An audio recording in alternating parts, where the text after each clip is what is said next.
हाँ भाई देखो, हाइगेंस के तरंग सिद्धांत के अनुसार परावर्तन की व्याख्या करनी पड़ेगी। हमें हाइगेंस के तरंग सिद्धांत से किसकी व्याख्या करनी है? तो परावर्तन और अपवर्तन की व्याख्या तो बाद में होगी, पहले हाइगेंस का तरंग सिद्धांत क्या है उसके बारे में समझो। देखो, प्रकाश की असलियत में प्रकृति होती है द्वैत। कैसी होती है? ड्यूअल नेचर होती है। लेकिन प्रॉब्लम ये है, अब ड्यूअल नेचर में कौन कौन सी प्रकृति है? पहली बेटा वेव नेचर है, यानी तरंग प्रकृति है, और दूसरी कणीय प्रकृति है। कौन सी है? पहली कौन सी है? तरंगीय प्रकृति, और दूसरी देखो, जब वैज्ञानिकों ने लाइट के बारे में अध्ययन किया तो वैज्ञानिकों को प्रकाश के बारे में अलग अलग जानकारियां मिली। सबसे पहले वैज्ञानिकों को प्रकाश की कौन सी प्रकृति के बारे में?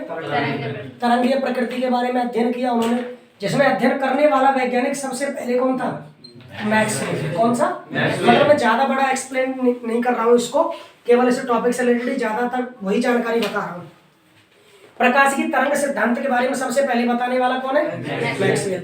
मैक्सवेल ने यह बोला कि किसी भी प्रकाश स्रोत से प्रकाश का उत्सर्जन तरंगों के रूप में होता है। किन के रूप में? जिसको हम कहते हैं मैक्सवेल का तरंग सिद्धांत। क्या बोलते हैं? मैक्सवेल का तरंग सिद्धांत। ठीक है। दूसरी बात किसकी आई? हाइगेंस की। किसकी? अब हाइगेंस ने क्या बोला? हाइगेंस ने बात मैक्सवेल वाली बोली, लेकिन इसको थोड़ा सा बदल दिया। और बदला कैसे? उन्होंने एक नए शब्द का इस्तेमाल किया, तरंगाग्र का। किसका? अब क्या बोला उन्होंने? हाइगेंस ने कहा कि कोई भी प्रकाश स्रोत हो, कौन हो? कोई भी प्रकाश स्रोत हो, और उस प्रकाश स्रोत से प्रकाश का उत्सर्जन, प्रकाश का बता देता हूं, कोई भी प्रकाश स्रोत हो, उस प्रकाश स्रोत से प्रकाश का उत्सर्जन, लाइट का एमिशन सभी संभव दिशाओं में, इन ऑल पॉसिबल डायरेक्शंस, सभी संभव दिशाओं में तरंगों के रूप में होता है। किन के रूप में होता है? उसने ये बोला कि किसी भी लाइट सोर्स से लाइट का जो एमिशन होगा इन ऑल पॉसिबल डायरेक्शंस में होगा, in the form of wave. इसका मतलब किसी भी प्रकाश स्रोत से प्रकाश का उत्सर्जन सभी संभव दिशाओं में सूक्ष्म तरंगों के रूप में होगा। किन के रूप में?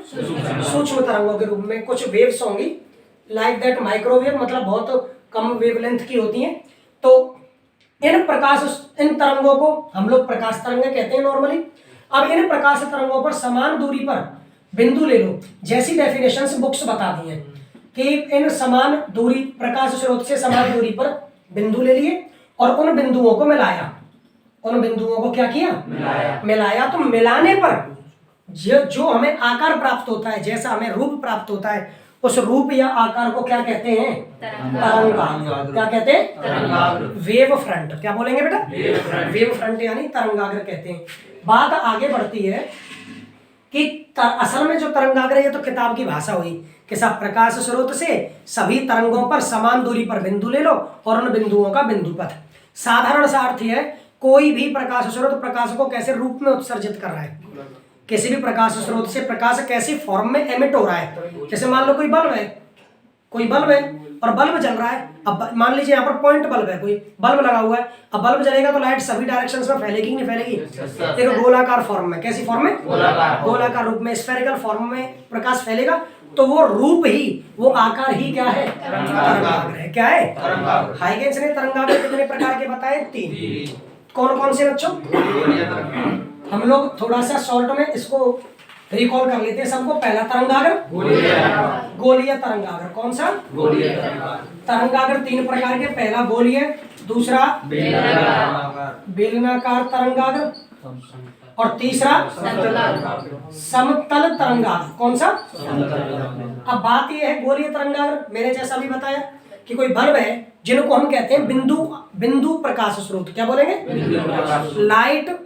Point light source. कैसा? कोई बिंदु प्रकाश स्रोत है, उससे प्रकाश सभी पॉसिबल डायरेक्शंस में एमिट होगा। यानी जो रूप बनेगा प्रकाश के फैलने का, यानी जो बिंदु पथ बनेगा, वो बिंदु पथ कौन सा होगा? गोलीय तरंगाग्र। कैसा? लेकिन अगर मान लो कि कोई प्रकाश स्रोत रेखीय हुआ, अब इसका उदाहरण कौन है? ट्यूबलाइट हमारी। कौन है? ट्यूबलाइट। कैसा प्रकाश स्रोत होता है? बिंदुवत या रेखीय है? 100 वाट का बल्ब, एलईडी बल्ब तो बिंदु स्रोत है। कौन है? लेकिन जो ट्यूबलाइट है, चाहे वो एलईडी हो या कैसी भी हो, ट्यूबलाइट कौन है? बेलनाकार तरंगाग्र। ट्यूबलाइट कैसी है? रेखीय प्रकाश स्रोत। कैसा है? अब सोचो, ये है कोई ट्यूबलाइट, यानी रेखीय प्रकाश स्रोत है। इसका हर बिंदु एक बिंदु स्रोत की तरह व्यवहार करेगा कि नहीं करेगा? और हर बिंदु बिंदु स्रोत की तरह व्यवहार करेगा, तो हर बिंदु स्रोत से कैसा तरंगाग्र बनेगा? गोलीय। कैसा? अब आप गौर करके देखो, गोलीय तरंगाग्र को मैंने मिलाया तो तरंगाग्र गोलीय बना कि बेलनाकार? बेलनाकार तरंगाग्र बना। कैसा बना? बेलनाकार। बात आगे बढ़ती है। अब ये समतल तरंगाग्र कब बनेगा?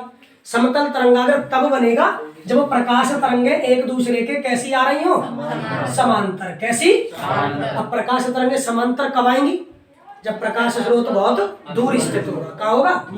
बहुत दूर स्थित होने का मतलब, मान लो प्रकाश स्रोत अनंत पर है। कहाँ पर है? जैसे हम सूर्य को मान सकते हैं। किसको? अब सूर्य का जो प्रकाश आ रहा है, सोचो घर के रोशनदान से लाइट एंटर कर रही है कमरे में, कमरे का रोशनदान है, धूप है बाहर, और प्रकाश के और गेट वगैरह खिड़की वगैरह हमने सब बंद कर रखे हैं, केवल रोशनदान खुला हुआ है। तो रोशनदान से जो प्रकाश आएगा वो कैसे रूप में आएगा? समतल तरंगाग्र के रूप में आएगा कि नहीं आएगा? साफ दिखता है सबको, समतल है। कैसा है? तो वही होता है समतल तरंगाग्र। क्या होता है? क्योंकि जब प्रकाश स्रोत अनंत पर स्थित हो, कहां पर स्थित हो? अनंत पर स्थित हो, बहुत दूरी पर स्थित हो, तो वहां से प्रकाश तरंगे समांतर आती है। कैसी आती है? यानी समतल तरंगाग्र का निर्माण करती है। कैसे का? तो बेटा कैसा तरंगाग्र बना? समतल तरंगाग्र। कैसा? देखो, हाइगेंस से आगे तरंग सिद्धांत का अध्ययन करने वाला वैज्ञानिक था यंग। क्या था? यंग। जिसने प्रकाश की कौन सी परिघटना के बारे में बताया? व्यतिकरण। क्या? इंटरफेरेंस के बारे में बताया।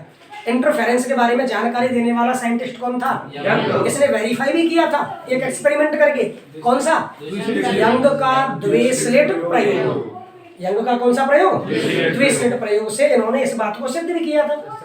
तरंग सिद्धांत पे अगला अध्ययन करने वाला वैज्ञानिक कौन है? दो थे, एक तो था फ्रेनेल और एक कौन था? अब ये फ्रेनेल फ्राउनहोफर क्या है?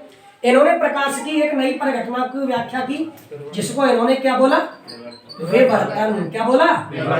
प्रकाश की एक घटना, विवर्तन, वो भी किस आधार पर? किस प्रकृति पर आधारित है? तरंगीय प्रकृति पर। मैं ये सारी जानकारी तरंगीय प्रकृति की दे रहा हूँ, तो तरंगीय प्रकृति पर आधारित है। और इस चीज को सिद्ध किसने किया? फ्रेनेल ने और फ्राउनहोफर ने।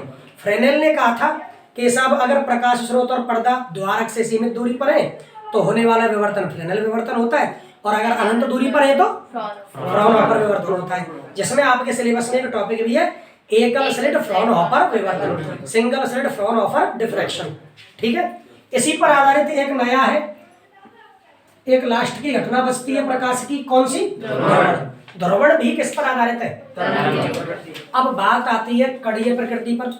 कणीय प्रकृति पर सबसे पहला टॉपिक आपने पढ़ा कौन सा? प्रकाश वैद्युत प्रभाव। कौन सा? प्रकाश की कणीय प्रकृति के बारे में जानकारी देने वाला पहला मॉडल कौन सा था? फिर आया कॉम्पटन प्रभाव वगैरह वगैरह बहुत आए।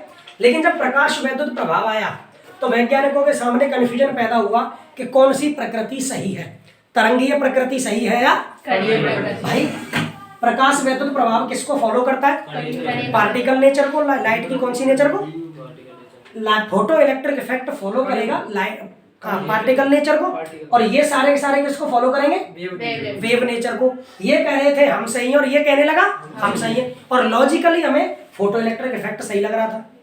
लॉजिकली जब हम स्टडी करते हैं ना, मैं हालांकि जब अगली वीडियो में अगली बार पढ़ाऊंगा तब हम लोग इस बारे में डिस्कस करेंगे, लेकिन जब फोटो इलेक्ट्रिक इफेक्ट को पढ़ा तो लॉजिकली ये सही लग रहा था कि साहब प्रकाश विद्युत धारा किससे प्रभावित होगी? तीव्रता से। किससे? तो इन चीजों में हमें लगा फोटो इलेक्ट्रिक इफेक्ट सही है। अब गौर करने वाली बात है, ये तो हम 12th में ही आके पढ़ते हैं फोटो इलेक्ट्रिक इफेक्ट को। अब से पहले तो हम लोग का क्या पढ़ते आए थे? तरंगीय प्रकृति। जब भी पढ़ा हम लोगों ने प्रकाश की तरंगीय प्रकृति को पढ़ा। ठीक है, अब तरंगीय प्रकृति को पढ़ा तो हर बार हमें लग रहा था तरंगीय प्रकृति सही है। अगर हम तरंगीय प्रकृति को गलत मानते हैं तो 12वीं क्लास से पहले पढ़ी हुई पूरी नॉलेज गलत हो जाएगी, और कणीय प्रकृति को गलत मानते हैं तो लॉजिकली हम लोग गलत हो रहे। तो फिर वैज्ञानिकों ने इसके बीच का रास्ता निकाला, और बीच का रास्ता निकालने वाला वैज्ञानिक कौन सा था? De Broglie. कौन था? डी ब्रोगली था। और डी ब्रोगली ने लाइट की कौन सी नेचर प्रूव की? D1 nature. De Broglie has proved the dual nature of the light. प्रकाश की कौन सी प्रकृति को सिद्ध किया? द्वैत प्रकृति को सिद्ध किया। ठीक है, ये तो हल्की सी ब्रीफिंग है हमारे पूरे ऐसे चैप्टर की, जैसे चैप्टर में हम लोग लाइट की ड्यूअल नेचर वगैरह के बारे में पढ़ते हैं। ऑप्टिक्स की हल्की सी ब्रीफिंग हुई। अब हमारा जो मेन टॉपिक है वो कौन सा है कि हाइगेंस के तरंग सिद्धांत से हमें किसकी व्याख्या करनी है? हाइगेंस के तरंग सिद्धांत से किसकी व्याख्या?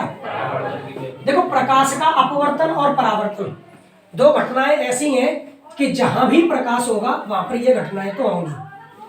प्रकाश का अपवर्तन और परावर्तन दो घटनाएं ऐसी हैं कि जहां भी प्रकाश होगा वहां पर ये घटनाएं तो, क्योंकि प्रकाश के बारे में अबाउट लाइट जब हम स्टडी करते हैं तो सबसे पहले कौन कौन सी घटनाओं को पढ़ते हैं?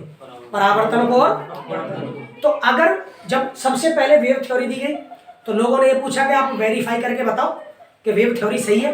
तो फिर सबसे पहले लोगों ने क्या बताया कि देखो, अपवर्तन परावर्तन प्रकाश की ऐसी घटनाएं जो हमेशा होंगी, तो तुम इन्हीं को वेरीफाई कर दो, हम मान लेंगे कि आपकी प्रकाश की तरंगीय प्रकृति सही है।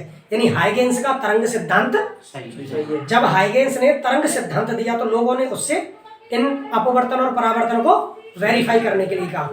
तो हाइगेंस ने अपने तरंग सिद्धांत से सबसे पहले किसकी व्याख्या की? तो ध्यान से देखना कैसे व्याख्या की। इन्होंने एक परावर्तक पृष्ठ लिया, इन्होंने एक क्या ले लिया? एक परावर्तक पृष्ठ लिया, एम और एम डैश, और उन्होंने क्या किया? किसी दूर स्थित अनंत पर स्थित प्रकाश स्रोत से आने वाले प्रकाश को इस पृष्ठ पर आपतित कराया। प्रॉब्लम ये है, हाइगेंस ने बोला है कि किसी भी प्रकाश स्रोत से प्रकाश तरंगाग्रों के रूप में उत्पन्न होता है। किसी भी प्रकाश स्रोत से प्रकाश, किसी भी लाइट सोर्स से लाइट जब एमिट होगी तो किसकी फॉर्म में एमिट होगी? वेव फ्रंट की फॉर्म में। और मैं क्या कह रहा हूं कि प्रकाश स्रोत बहुत ज्यादा डिस्टेंस पे है, यानी अनंत पर है। और अनंत पर अगर प्रकाश स्रोत है तो वहां से जो प्रकाश आएगा वो कैसे तरंगाग्र के रूप में आएगा? यानी अगर इन्फिनिटी पर कोई लाइट सोर्स है तो वहां से जो लाइट आएगी कौन से वेव फ्रंट के रूप में? समतल तरंगाग्र, यानी प्लेन वेव फ्रंट के रूप में। तो सोचिए, ये प्लेन वेव फ्रंट आ रहा है। कौन आ रहा है? प्लेन वेव फ्रंट है। पर सोचने वाली बात यह है कि प्लेन वेव फ्रंट किसी एंगल पर इंसिडेंट होगा सरफेस पे। ये कोई रिफ्लेक्टिंग सरफेस है, यानी परावर्तक पृष्ठ है। इस परावर्तक पृष्ठ पर कोई समतल तरंगाग्र आपतित हो रहा है। कितने कोण पर? आपतन कोण आई पर, एट एंगल ऑफ इंसिडेंस आई। यहां पर बेटा अभिलंब खींचोगे आप। क्या खींचोगे? आपने यहां पर अभिलंब खींचा। आपतन कोण क्या है? आई। एज सिमिलर ये एंगल भी क्या होगा? आई होगा। कौन होगा? ये समतल तरंगाग्र है, ये है इसकी वेव फर्स्ट। स्टडी के लिए हम लोग कह देते हैं वेव फर्स्ट और वेव सेकंड। और ये पूरा का पूरा क्या हो गया? Plane wave front. कौन हो गया?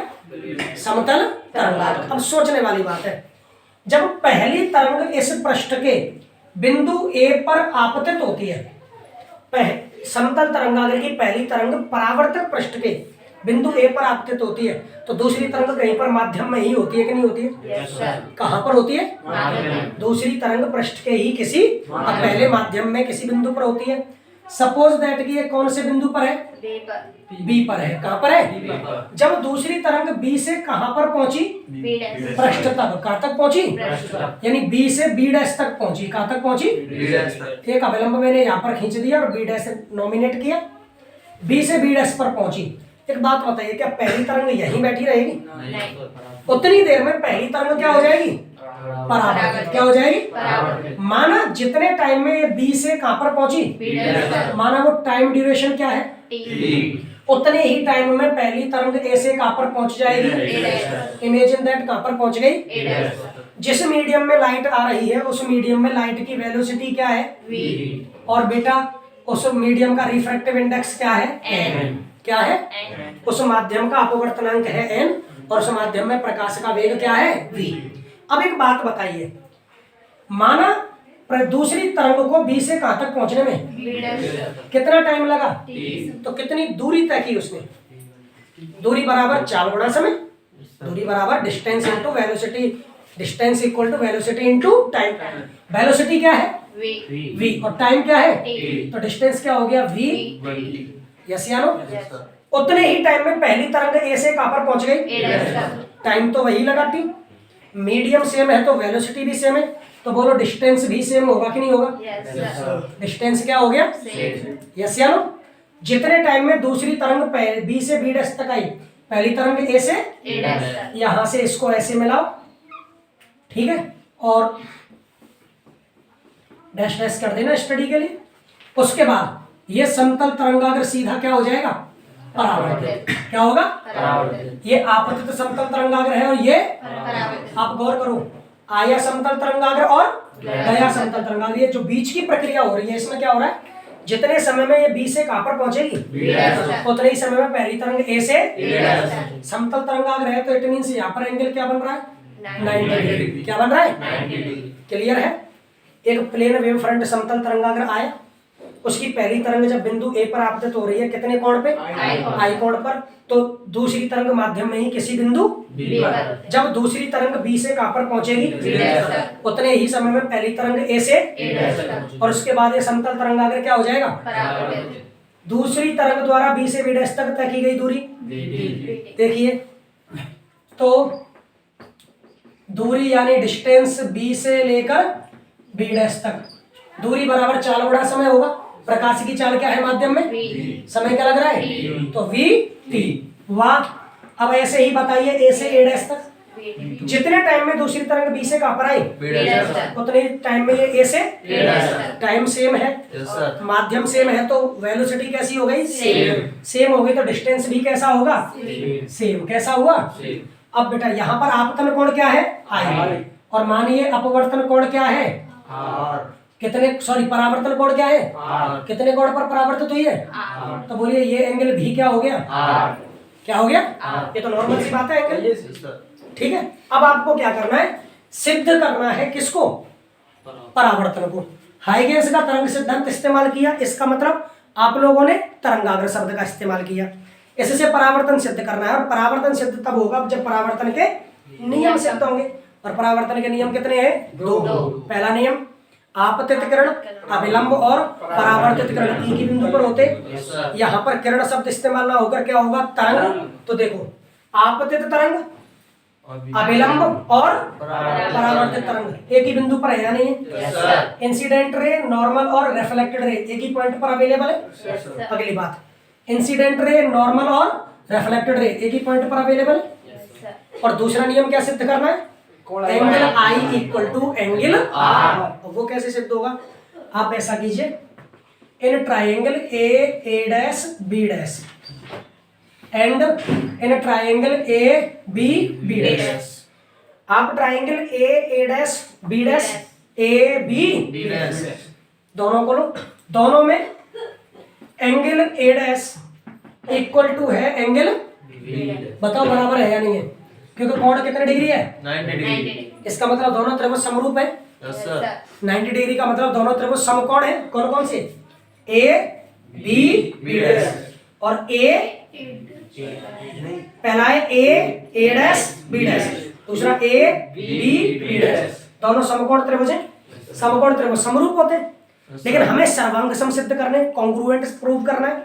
अब कैसे, इन दोनों में ये एंगल सेम है या नहीं है। अच्छा अब गौर करो, दोनों ट्राइंगल्स में एक साइड कॉमन है, एक साइड कैसी है, यानी तो वेनिष्ठ भुजा। बताओ कौन सी है, ए बी डैश। कौन है, ए बी डैश दोनों ट्राइंगल्स में आ रही है कि नहीं आ रही है, ए बी डैश दोनों ट्राइंगल्स में आ रही है। वाह, एक साइड और इक्वल है बेटा, कौन कौन सी, ए डैश और ए डैश और B dash. Triangle A dash B dash की side A dash, triangle A B dash की साइड बी डैश, दोनों की वैल्यू क्या है, वी टी। क्या है, वी टी है। तो बताइए एक साइड सेम यहाँ पर, एक साइड और एक एंगल सेम, तो ये दोनों त्रिभुज सर्वांग सम होंगे कि नहीं होंगे। ए डैश बी डैश सर्वांग सम होगा किस त्रिभुज के, ए बी। जब ये दोनों त्रिभुज सर्वांग सम हुए तो इनके कोई भी संगत कोण बराबर होंगे या नहीं होंगे। तो त्रिभुज ए डैश बी डैश का एंगल आर, त्रिभुज ए बी डैश का एंगल, ये भी कैसे होंगे, तो एंगल आई बराबर क्या हो गया? एंगल ये परावर्तन का दूसरा नियम सिद्ध हुआ कि नहीं हुआ? यस या नो?